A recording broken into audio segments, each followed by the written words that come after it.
Okay. Hey Jace, welcome to the Content Marketing Hacks podcast. I'm so glad to have you here. Ashraf, it's good to be here.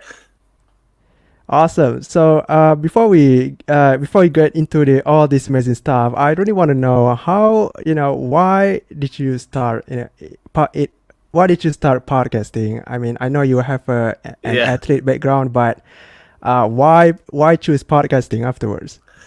Yeah. So I started podcasting because I was in software sales, and it was a way for me to make more sales through my podcasting. And I quickly learned that I liked the podcasting part of it more than I liked the software sales part of it.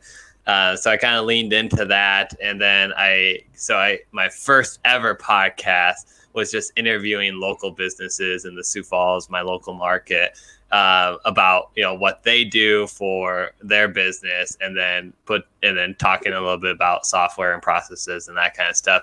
And then I started another podcast called The Science of Sports Recovery, because I am an athlete, like you had mentioned. I was an athlete in college, ran a 4:10 mile, and now I'm training for Spartan, like obstacle course racing events. And I wanted to learn from the professionals and from the researchers, like really how to get the most out of your body, right? And I knew from my previous experience podcasting that if I started a podcast, I'd have access to talk to these really intelligent people that knew more than me, because you had a reason then too, right? Because you could host them on your podcast and stuff. So that was kind of the initial reason why I started that podcast.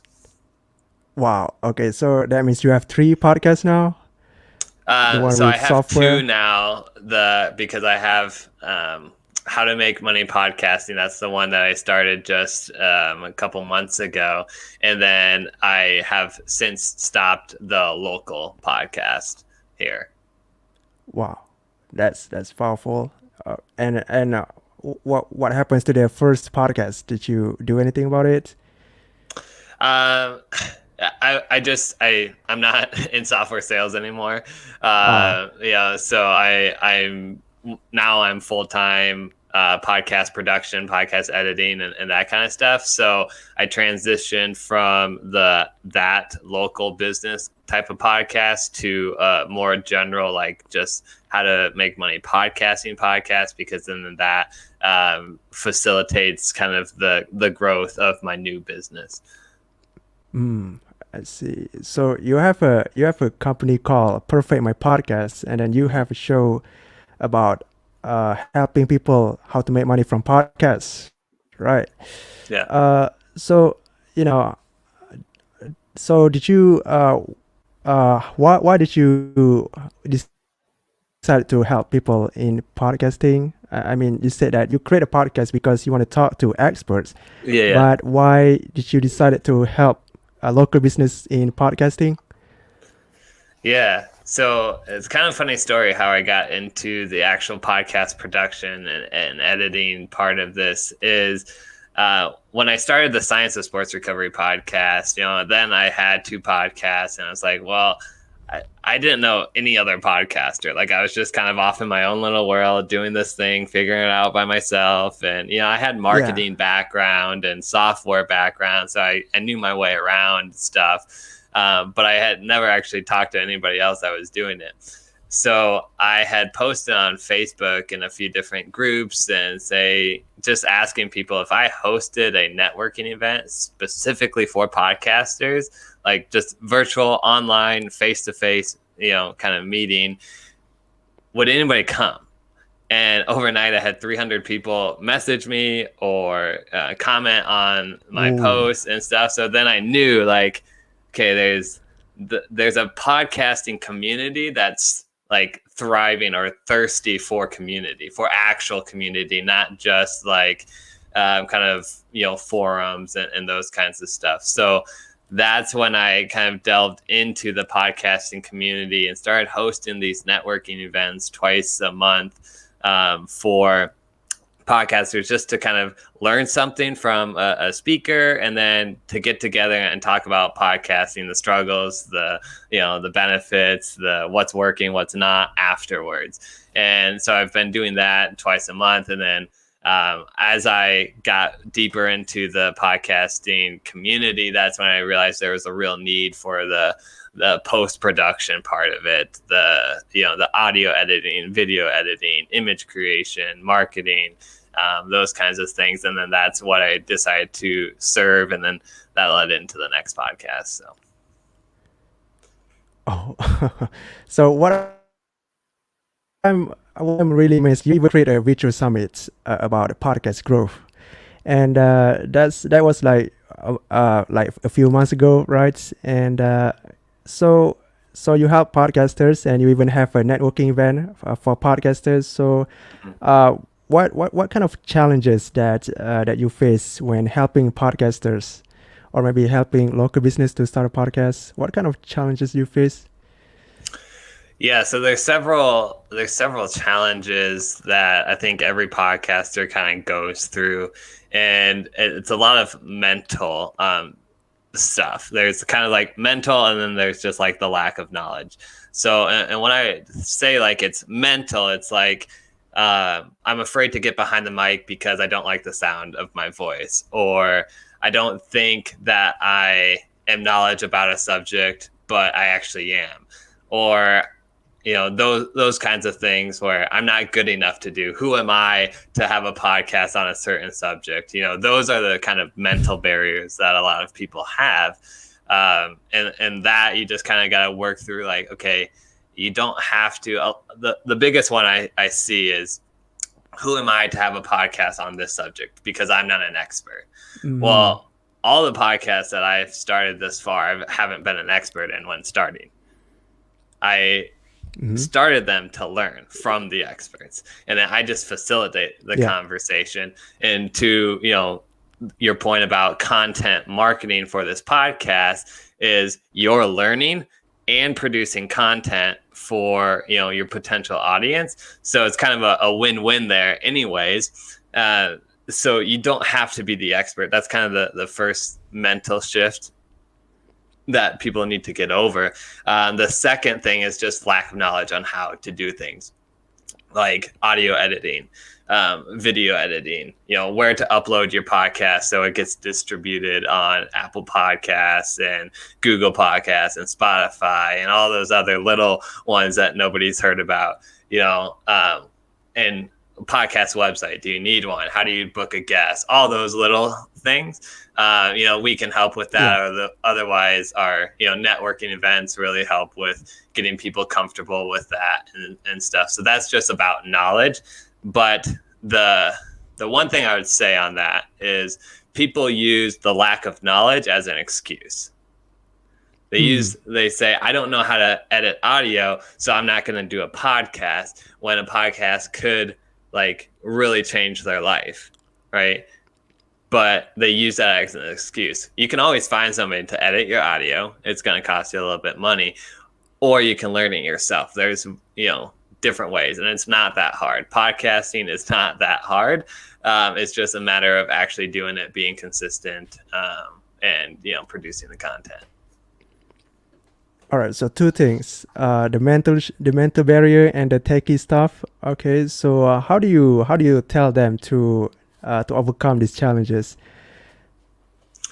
Yeah, so for the mental part of it, it's a lot of like coaching, understanding who they are as a person, and where they want to go. What's the purpose of this podcast? Is it about them? Is it about other people?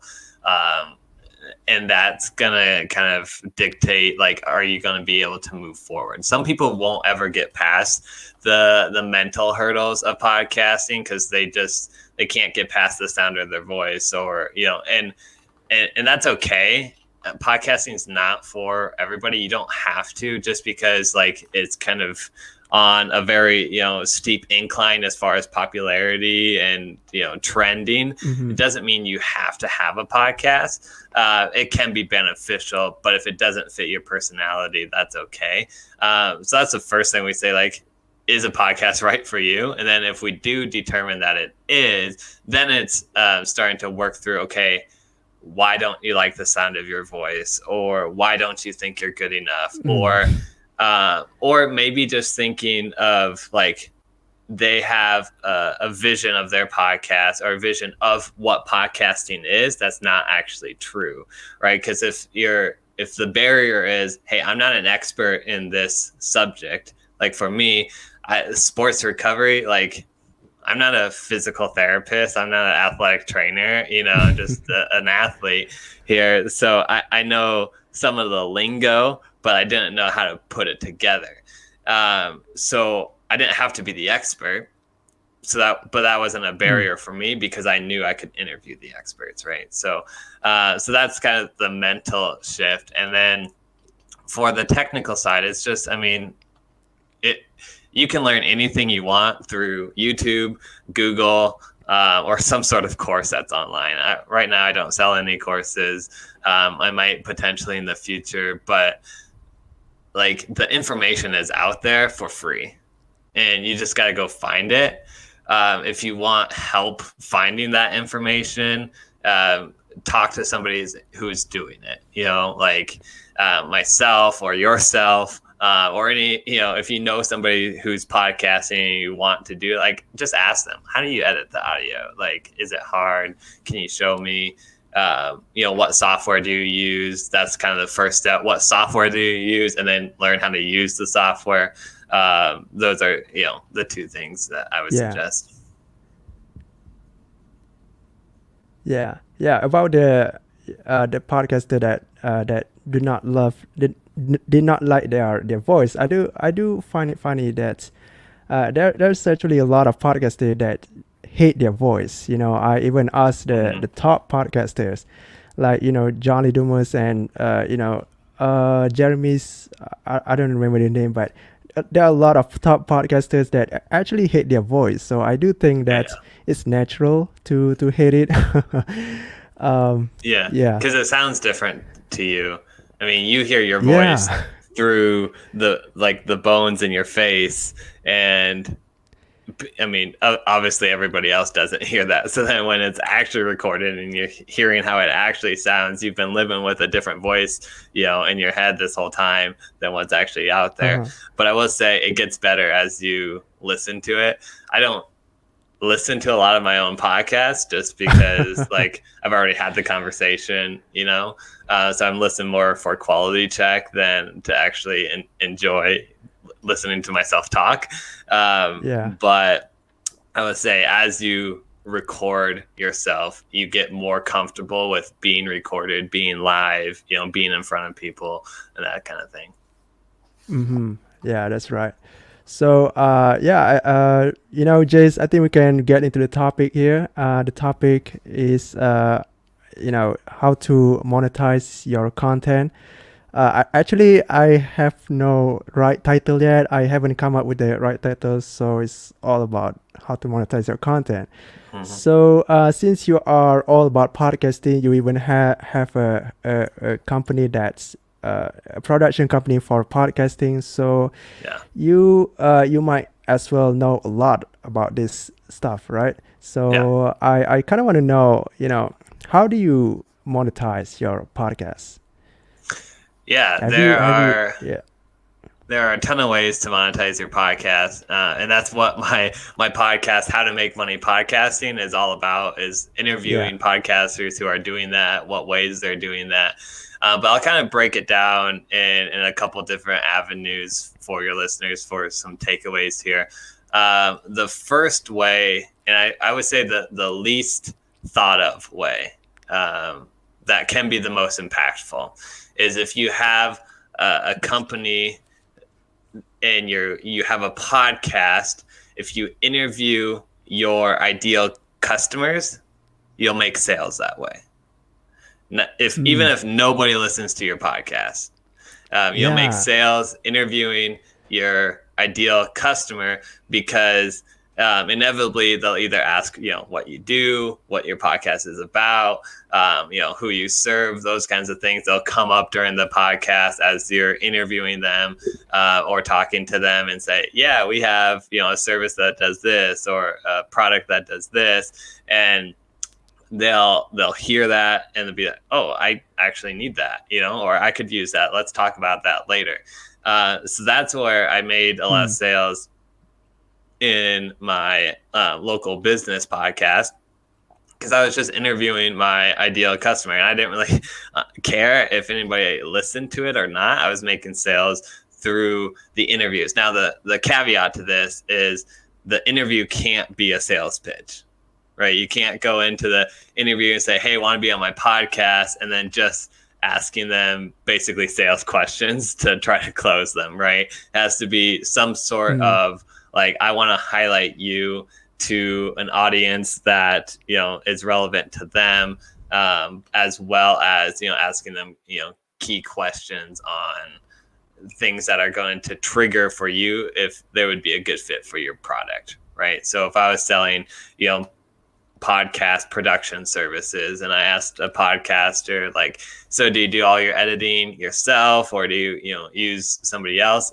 on the show? Because then it provides value to the podcasters listening, saying, okay, this person's at this level now, she's outsourced or he's outsourced, or he's still doing it all himself, but I also have that information now if I know they're using a competitor or if they haven't outsourced yet, and I can follow up with that potentially later.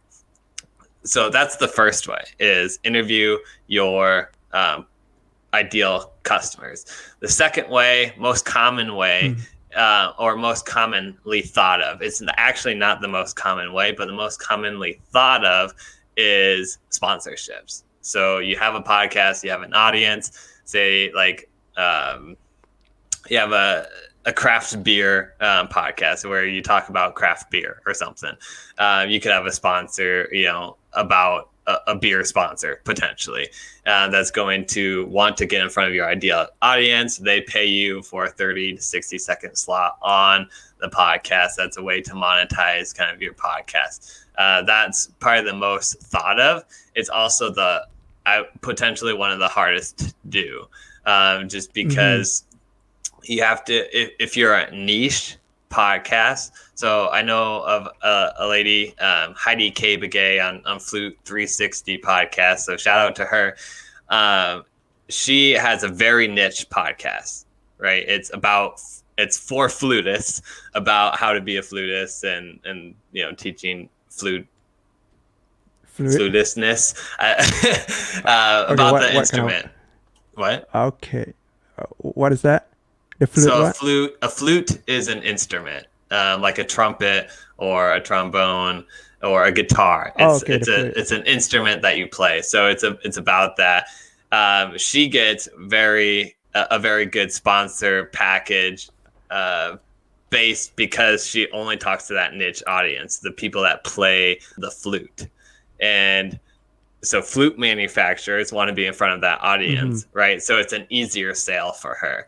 Whereas if you have a podcast like, the Joe Rogan Experience, where it's interviewing celebrities, it's not that niche as far as you can't nail down who's listening to the podcast, then it's harder to sell sponsorships because you have to have such a volume of downloads to do that. And to make it actually worth your time and money. So the second avenue is sponsorships. And then the last one before I'll kind of wrap up here my thought and let you kind of ask, lead in questions from here, is the third one is selling your own products and services. And this is where most like businesses, if you have a business already and you start a podcast, this is the route that you're going to take, is promoting your own products and services. So, if you have a podcast about, content creation and you help people, create content, then having an ad in that podcast directing people to your website or to a lead form or some sort of that kind of thing. That's what a lot of podcasts do and are. Yeah, that's wow, that's powerful. Three different ways. Okay. Uh, I have done the first one and the third one, and I have never done the second one yet. Uh, because I think that's the easiest one for me. And did you learn the first one from someone? Because I believe that I've heard that method before. Mhm. Is it from Jamie Atkinson or someone? I don't know. Um, I wouldn't know. I actually didn't learn it from somebody. It just kind of Oh, happened on my own podcast. So, like I said, when I started podcasting, I knew nobody else who was podcasting besides the podcasts that I listened to, which were really marketing or sales or software type podcasts. But there wasn't any podcasts about podcasting. Um, so when I started, it was in my mind, I was like, I'm going to build influence in my community, and then people are going to listen to the podcast and then reach out to me and want to buy software. That was in my mind. What was in mm, reality, it was the people I was actually interviewing. Those were the people that were like, oh, yeah, I should learn more about that. Right. So it was mm, kind of from perception to reality was different there. And then that's wow. when I learned like, Oh, oh, this is a good way to do it. yeah, yeah. Because I'm familiar with that method, and I thought you would learn it from someone. But yeah, that's cool that you have discovered that on your own. And right. So did you have you have do you have a content plan in your podcast, or maybe in your social media, specifically in social media? I Oh don't know. Do yeah. you have any content calendar? Yeah, so we have a content plan for each of our podcasts that we manage and that I host. It's pretty simple. Where how many times a month or a week is this podcast produced, right? So then you set that on a weekly or monthly basis out into the future indefinitely. So Uh-huh. for most of the podcasts I work with, they're a weekly show. So every Tuesday, let's say, you post the podcast, and then that goes out to YouTube and to your podcast host, and then to the podcast players. And then we take down, depending on what the podcaster wants for promotional package, we say, okay, you want this many videos, this many quote graphics, a cover photo, etc.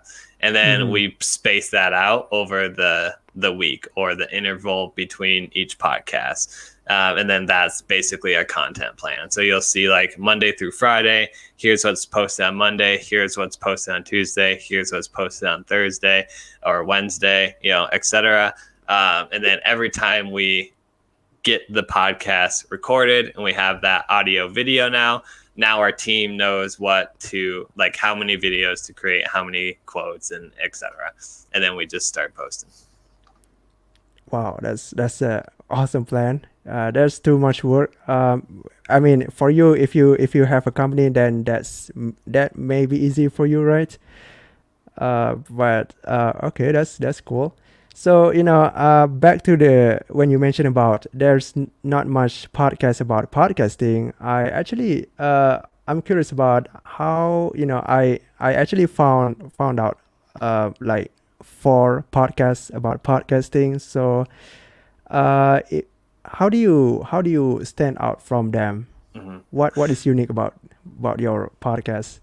Yeah, so there's actually a lot of podcasts about podcasting, Yeah. because if you're a podcaster, then you know about podcasting. So the next logical step is to teach people how to podcast, right?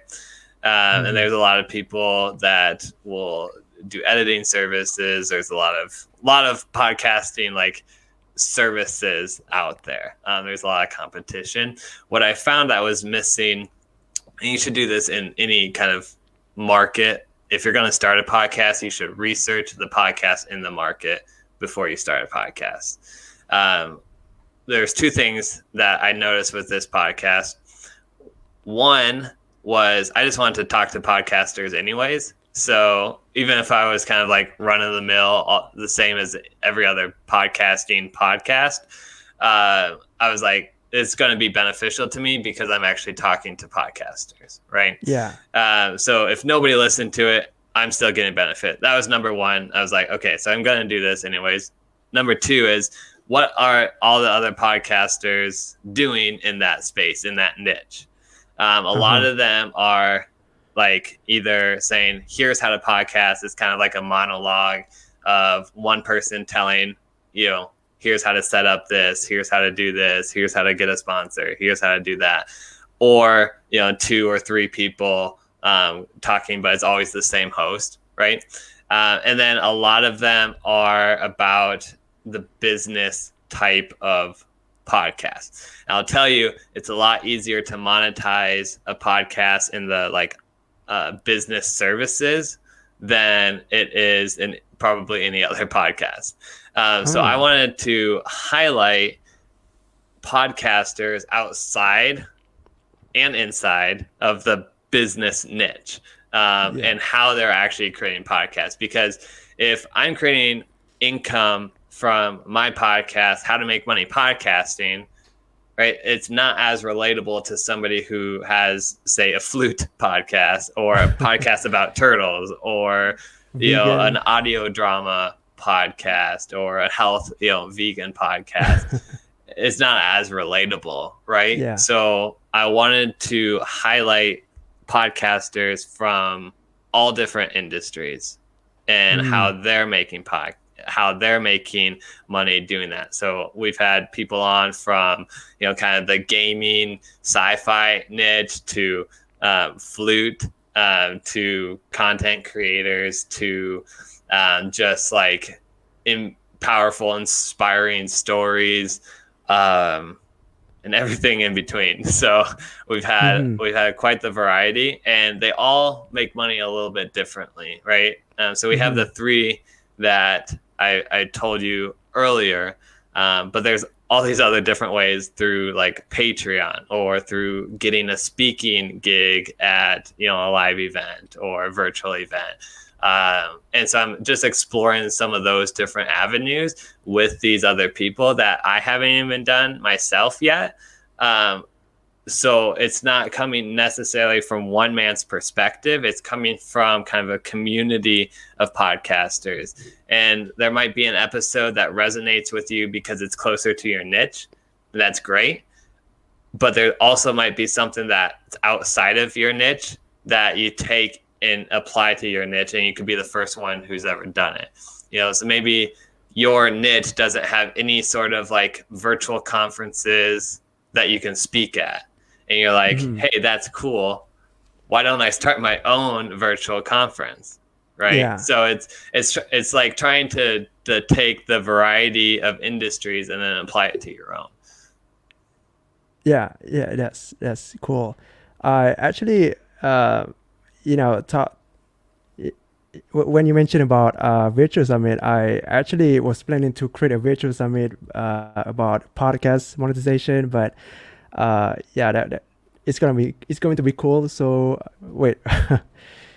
Okay, anyway, so back to the question of planning your content. You plan your content, you put the graphic on your Instagram, on your Facebook, and all of this sort of place. And how do you how do I say this? I'm trying to come up with the right words actually. Yeah, no, I get it. Oh my god.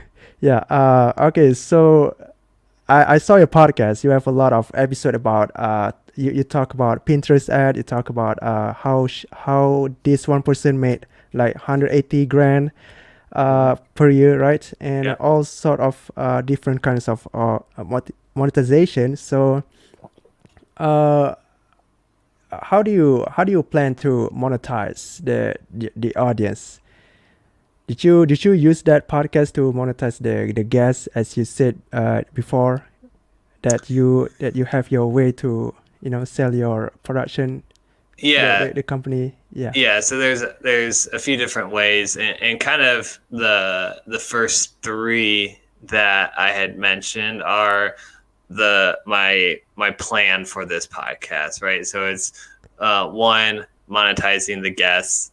So if I feel like a guest needs some sort of service that I have, after the interview or in a week, I'll follow up with them Mm, and just say, hey, I noticed you said this. I do X.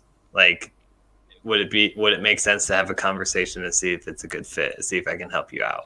Very non-threatening, right? Because you don't want them to be off-putted by a sales pitch from yeah. the guest. So you got to treat your guest wisely Like a with, friend. yeah. Yeah.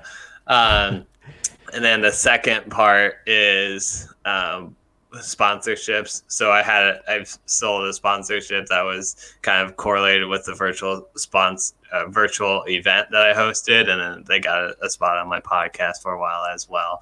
And I'll be Mm, reaching out to other people with affiliates and those kinds of stuff. And then my own services as well. So I've kind of been head down production mode and a lot of working with my team on the operational side. I haven't had too much of the selling side in the last month, but now we're kind of getting our processes down for the new hires and new podcasts that I'm working with. So we'll be focused more on monetization on that podcast and my other podcast here this summer.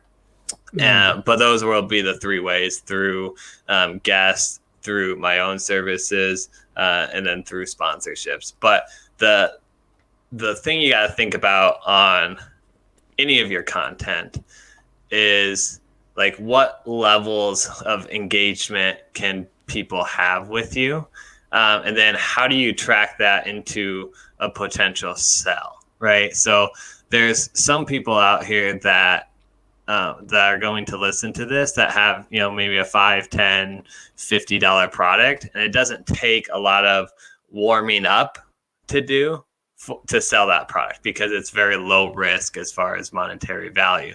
But if you're selling something where it's like $1,000 a month package for 3 months or 6 months, that's quite a bit of a commitment. Or even $500 or $250. That's quite a commitment. So how can you warm that prospect up to potentially sell to them later? So that's what I'm doing a lot with my podcast now is I don't hard sell necessarily on my podcast or on like my networking interactions and stuff. I invite people to get closer to me. So I have a podcast Facebook group, Podcasters Connections. If you just search that on Facebook, that'll pull up, and where people can interact with me directly. I'm in there daily asking questions, getting kind of a beat on who's doing what, and I'm hosting these networking events and then collecting emails through all these channels. So then I can send out an email then that says, hey, I have an opening for X amount of clients this month. Is anybody interested of Mm-hmm. taking that podcast production off their plate? Those kinds of things. And then I sell to them there. So it's not necessarily always that they listen to my podcast, they send me an email and say, hey, I want to buy your services, right? But they can Uh-huh. listen to my podcast, say, oh, I should join his Facebook group, join this Facebook group. When you see, when you're asking the answering the questions to get into the Facebook group, you see, oh, leave your email if you want, this free PDF. And then they leave their email. Now they're on my email list. So the next time I send out an email that says, hey, I have this service available, then they buy or potentially buy. So Wow. that's kind of the process that I use.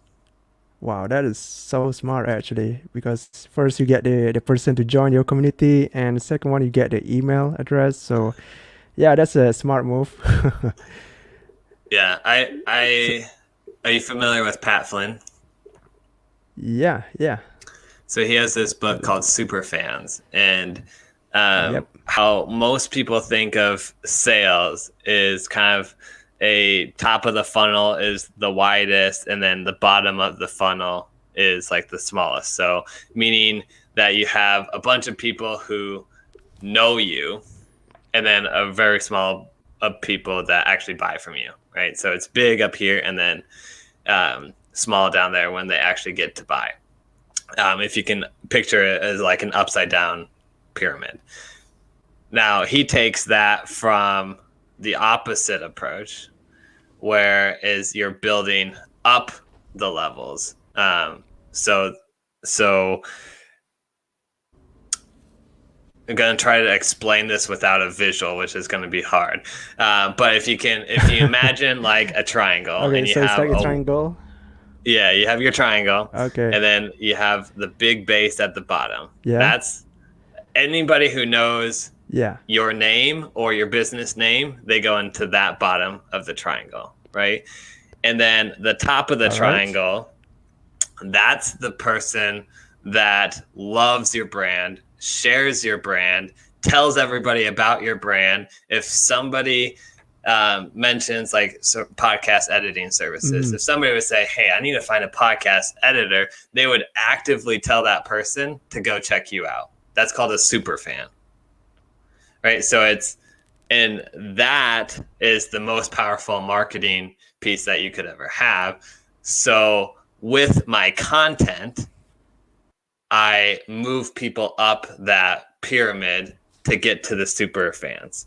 So they start on my podcast, they hear my voice, they know me, or maybe they don't even start on my podcast. They start on my Instagram feed and they see a clip of a podcast episode that I have.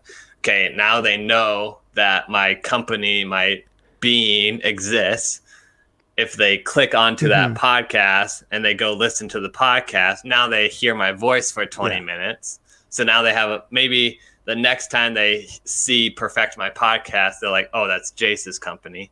That's the next level up to say, okay, I can remember this person, right? And then they join my community and they're like, oh, this guy's really involved in the podcasting and stuff. So then they're like, okay, I trust him now, right?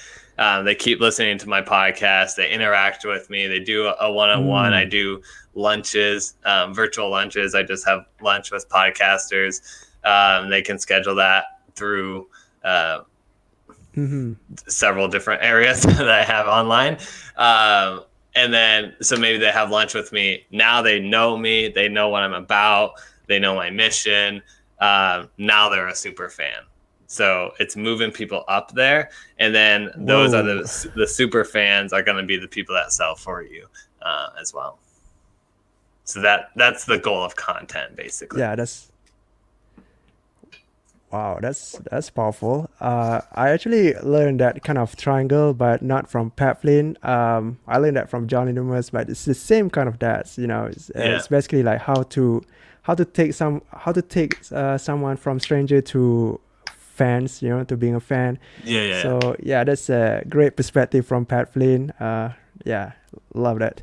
So so how do you bring you say that you do you have a campaign in your email that leads to sale? You say that you do a soft selling. So how do you go with that? So my take on email is selling is annoying in email. And what I mean by that is if you get an email from a company, 99% of the time it's like, buy this, or 50% off, is going away tomorrow, or things like that. And that just like, it gets just noisy in the inbox, right? So I actually learned this. So the email marketing show, I'm blanking on the names right now, but just go if you're into if you want to learn more about email marketing, who I kind of follow is the email marketing show. Those guys, they're hilarious. They're very knowledgeable. But it's keeping your email short. So they're enjoyable to read, and people don't just see an email from you and delete because it's going to take 10 minutes to read, right? So I try to Mm-hmm. take my emails always readable in under 90 seconds. If you can read my email in under 90 seconds, I'm doing my first job. The second Wow. job is I never tried to sell through my email. I still have a call to action, but I'm not trying to say buy my services and here's why. I say here's a story that you might relate to. Here's Mm. something I'm inviting you to participate in. So, for example, when I send an email about my podcast that just released on Wednesday, I might send an email on Wednesday, Thursday, or Friday, depending on how busy I am that week. But Mm-hmm. the email will be kind of a short story, basically, of like, hey, can you relate to, say, my latest episode on Pinterest ads? This guy was talking about Pinterest. So, can you relate to, trying a bunch of marketing services and strategies and tactics that you just didn't have any traction with? Well, Mark Reed did as well. And lo and behold, he went to Pinterest. And who would have thought that Pinterest would Uh-huh. actually give him return on investment for podcasting? But it did.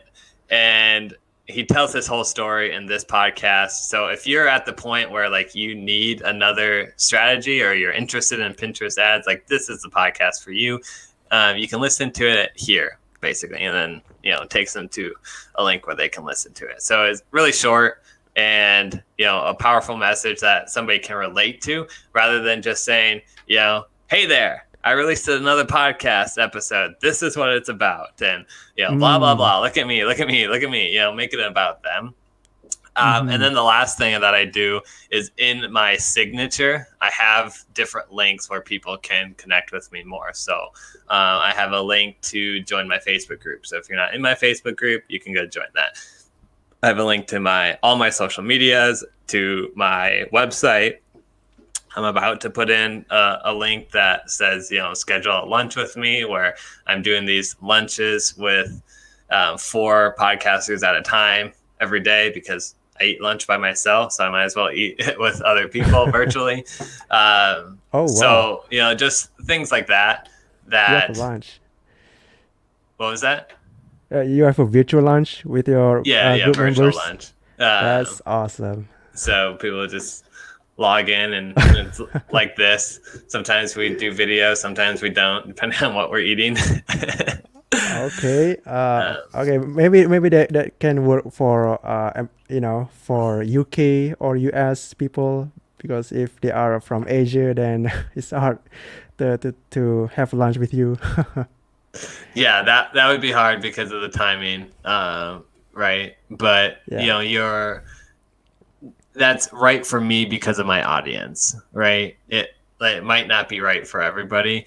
So just finding ways where you can connect with your community. That's what I try, because if you have a personal relationship with me and then you get an email from me saying, hey, if you're just sick and tired of podcasting service or podcast editing, doing it yourself, you really have two options. One, you can quit podcasting, and if you like it, then why would you do that? Mm-hmm. And then 2 is hire somebody else. I have 3 openings, XYZ, whatever. But now you're more likely to open that email because you have a personal connection with me, and you're more likely to either respond or schedule something with me because of that. So I treat email as like a soft selling. It's never like trying to annoy people, basically. That's my point Yeah. there. Yeah. That's powerful. Okay. And I'm really curious, how do you bring traffic to your podcast? Because we want basically people want more listeners so they can convert them into Yeah. buyers. So yeah, how do you bring more listeners? Yeah.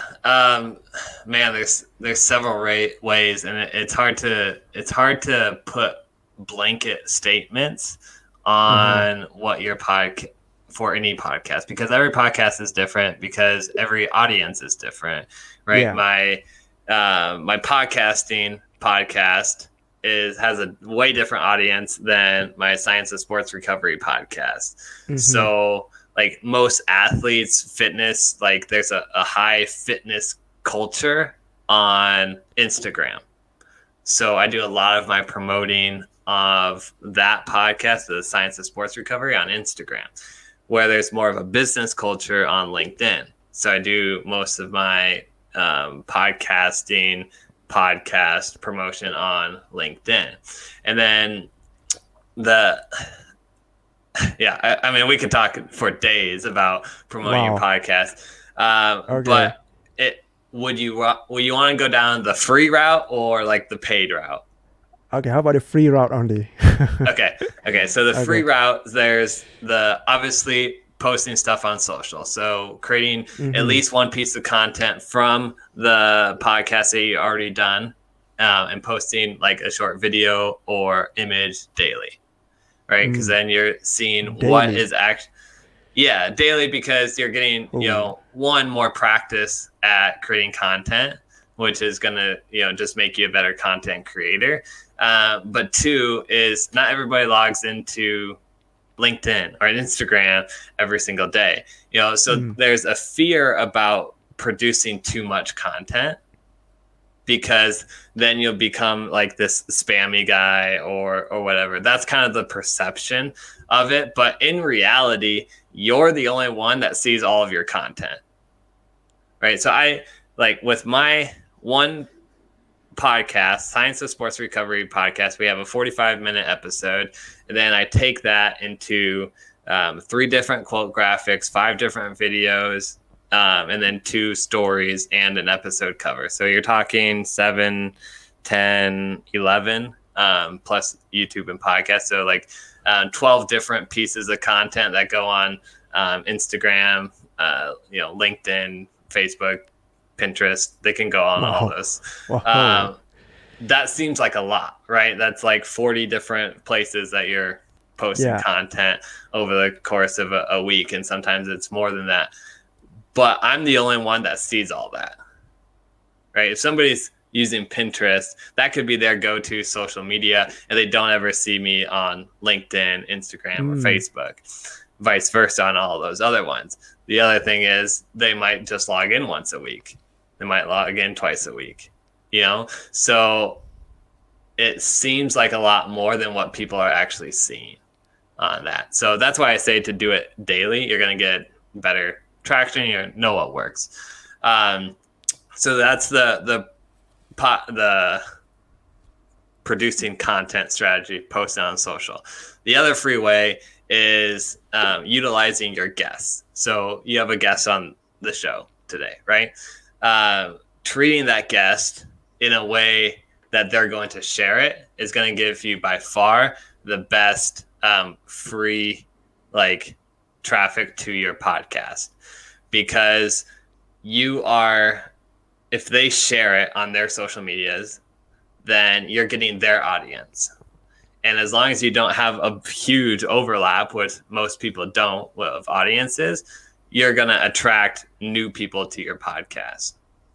Right. So if you land a guest that has, 500K Instagram followers or whatever, and they put a story and say, hey, I was just on this podcast, swipe up to hear it, you get immediate traffic to your podcast. Then the question is, how do you get guests to share your content? Right. Well, one is, the obvious, tagging them in the content that you're producing daily, or at least semi-daily. Emailing them when the episode comes out, saying, here's the link to the web page, here's a link to, if you want to embed it into your website, this and that, and here's all the assets that I created from the podcast. So hand that to you, and then say, promote if you want. If not, that's fine. No pressure. Don't ever pressure them to share it, because one, it just rubs them the wrong way, because if they're doing a lot of podcasts, they can't possibly share everything. Mm-hmm. And then two is, if then it becomes awkward if like they didn't like the interview experience or stuff and they don't want to share it because of that. um that could be an issue too. So Yeah. bottom line is, like, be professional, provide a good interview experience, and then follow up with them afterwards. Here's assets, make it easy to share for them.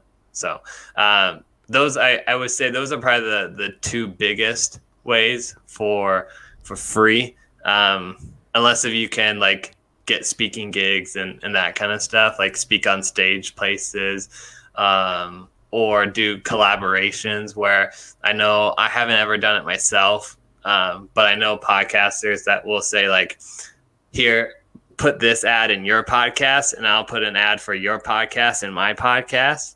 So then you promote each other's podcast. That's another free way. And I mean, that's, other than that, like if you're already sending emails like through your job, that kind of stuff, putting a link to your podcast in your signature or even in your personal email, those kinds of things. I would say that what people are scared to do, but is the most effective right away, is literally go through your phone and text every one of your contacts that might be remotely into your podcast, and just say, hey, I don't know if you know, but I host this podcast. Here's what it's about. I really appreciate your support. If, like, listen to it and give me some feedback. Or I think you'd be into this because XYZ. Or I would really appreciate a review on, iTunes, Podchaser, or whatever. So if they already have that, personal relationship, if they're in your phone, they're more likely to do that, and you're more likely to get traction right away. Okay. I mean, that's actually a lot. That's actually a lot to comprehend, from, from getting traffic to getting a guest to promote the show. Wow.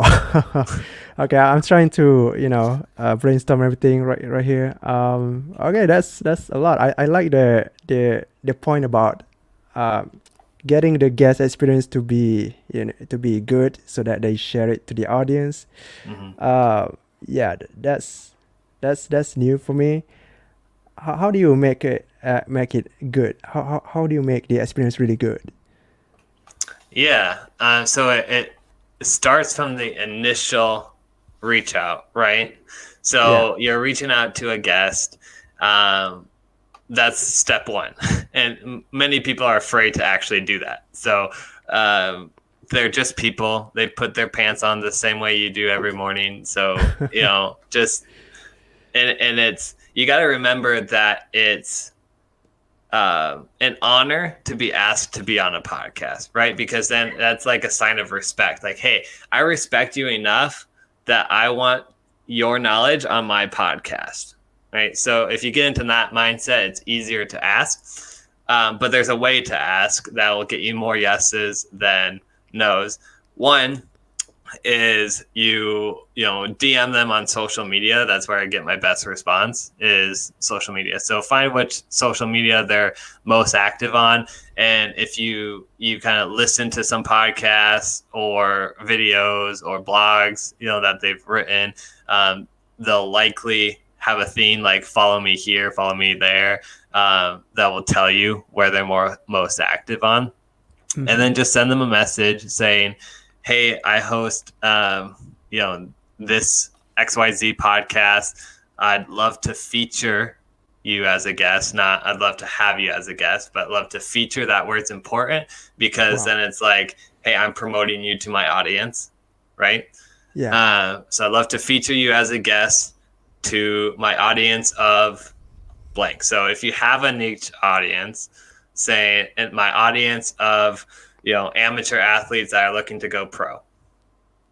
That's my audience for Science of Sports Recovery podcast. So then that will tell them right away if it's a good fit for them, because they already know their audience. And if your audience doesn't align with their audience, then it's likely not going to work out anyways. And that's okay for you as the person asking, because you want people that are going to align with your audience anyways. Yeah. So that's kind of the opening, right? I want you on this. I want to feature you on this podcast that I host, XYZ podcast name, to my audience of blank, and then tell them why. I've been following you for a while. I love your content about mobility in the shoulder. And I know that's a struggle for a lot of my audience, especially baseball players and tennis players and, softball players. And I'd love to talk with you about how to keep the shoulder more mobile. I'm doing a specific example right now just to think that's more helpful. So tell them why. And then some supporting evidence of why they should be on your podcast. So you can say like past guests include, and then like your most notable guests. Or another hack is you can say if they're on Instagram, you can see who they follow, or on Twitter or whatever social media, you can see who they follow. If they follow anybody that you've previously had on your podcast, like make sure to mention that and past guests include, because they already look up to that person if they follow them, right? So that's something that I always do. So you list 3 or 4 guests. Another way to do this is if your podcast gets a lot of downloads, like if you're getting multiple thousands or hundreds of thousands downloads a month, put that in there, right? Because you're going to get yes a lot more often if they know for a fact that you have the audience that will impact them in a way. And then just kind of wrap it up. Say if you're interested, let me know. If not, totally fine. I appreciate what you're doing either way. So that's kind of the framework to reach out. All right. So that's step 1, is to actually reach out. Step 2 is to have a good pre-interview experience. So having the link easily accessible to them. If you're going through a like an assistant or some sort of gatekeeper to them, like making sure you treat that gatekeeper or that assistant well, because they'll see that, and then thanking them for their time. And then the hardest part probably of everything, and maybe most unteachable, is producing a good interview experience, right? So coming prepared with a background on them helps. So what they've already talked about on other podcasts, what they like to talk about, and then somehow creating a unique experience from your podcast. So, and that comes down to the questions that you ask and how you kind of conduct the interview and that kind of stuff. So that's step 3. So step 1, reach out. Step 2, provide a good pre-interview experience and make it easy for them. And then step 3 is to have that good interview experience. And then step 4 is the follow-up.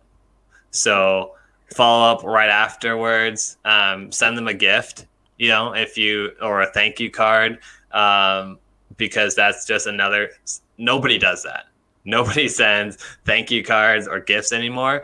So sending that through snail mail, if you produce your podcast, say 3 weeks out, and you send them a thank you, they get that, a week later. Then when you ask them to share, they're going to be more likely to share because you've taken the time to personally thank them. So sending that thank you really helps. And then reminding them, hey, your episode is released this date. Here are the assets to share. So that's step 4 is, the follow-up. Send a thank you, send the email probably prior to when it's released, and then the day of when it's released, with all the information they need to share or could share. Wow. Okay. That's a very good step. And one thing I want to add about reaching out is that sometimes I do video record just about 20 to 30 seconds, saying all those scripts, the exact same script. Wow, we even use the same script here. Yeah, that's because it's effective. You find what's Yeah. effective and you keep using it. I think video is a really good way to reach out to, Yeah. especially if you've reached out to them a couple times on social or in different avenues, to then send a video and say, hey, I know I've reached out a couple times. I know you're busy. And if you're not interested, that's fine. You can let me know. Here's why I'd really like to get and, have you on the podcast or whatever. So, Yeah, even that part too. I even include that part. That was crazy. Did we learn from the same person? I learned by doing, man. Yeah, yeah, Yeah, I don't like, that's I crazy. consume a lot of content. So there's things that I pick up that are kind of unconscious. But most of I do and I check to see if it works and keep the things that work. So Yeah, that's even powerful. You made it on your own. So, props to you. thanks. Okay, so we are really close to the end today. So I want to know, did you plan to close the previous podcast that you're doing? This parts of the science of sport recovery. I mean, are Do you I planning to plan to close that? close it? Yeah. No, I plan to keep that going for a couple Oh. reasons. One, I like talking to professional athletes and cool Oh. people, leading researchers. So, that's fun for me. And I'm still training for a Spartan. So it's still bringing value into my life. Um, and when I say Spartan, I mean like obstacle course endurance races. And um, then the second reason is it provides an example of a podcast that I host, and run and try to make money from to my other podcast. So I can say on my How to Make Money podcasting and say I have this other podcast unrelated to business at all. Mm-hmm. Here's what I found that worked there versus here. Um, as well as the third reason, bonus reason for myself, I guess, is it gives me a place to train my team. So I hire somebody on. I don't send them to my clients right away. I send them to my own podcast that I Mm. host, because then I'm not. It's not my reputation on the line. I mean, it is, but I feel more comfortable training somebody new on my podcast. So if they mess up, we can deal with that internally rather than having to, deal with that through the client. So, Uh-huh. That's cool. So you are doing two niches at the same time here. So wow, that's cool. Are you still doing sport right now, yeah, or yep, have you still stopped doing training. that? Still training. Oh, Yeah. that's And I cool. have a new child at home. So, Yeah, three you have. months old. I'm Yeah, I pretty saw I busy. saw that. That's cool. So, before we wrap up here, I really, I want you to sell your service here. I want to know what makes your service different, because I have interviewed a lot of podcasters that sell this kind of service. So Mhm. I want to know what makes you different. Yeah. So as far as like the actual production services, like we have a package that's kind of a full on production. So anything from the audio editing, video editing, the content planning, the guest management. So all that step 1, 2, and 4, you have to actually conduct an interview, but we'll do step 1, 2, and 4 for you, for the guest management part, as well as promote you as a guest on other podcasts, and we kind of do the full thing for you. So essentially, you can show up, record an interview, and then go home, and everything is produced for you. Mm. I would say that's kind of our biggest differentiator, as far as other people are kind of just doing audio or just doing content reproduction, or one of the two. We can do that all in house, which is nice. But we really strive for community, at Perfect My Podcast. So my biggest sell is come join our community, because it takes a level of trust to have somebody produce your podcast for you, or to edit your audio, to write social captions for you. It takes a level of trust, and I want you to trust me before we, embark on that journey. So come join our Facebook group, get to know myself, and just network with other podcasters. That's Podcasters Connections on Facebook.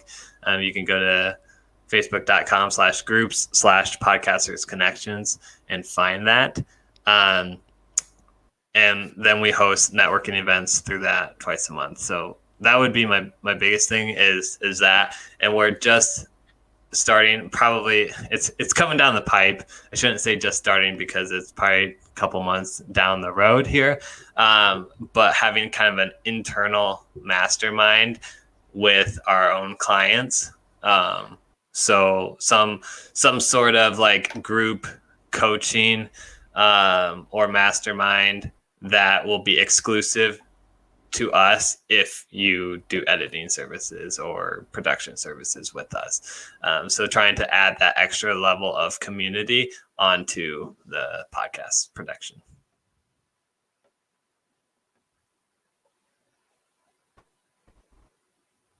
You froze on my end.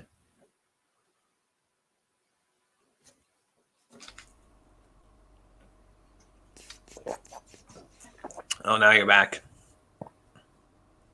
Okay. Okay. All right. Sorry. Okay. So I think I lost you at you said that you think that you go live 2 month, right? That's powerful. Yeah. Yeah.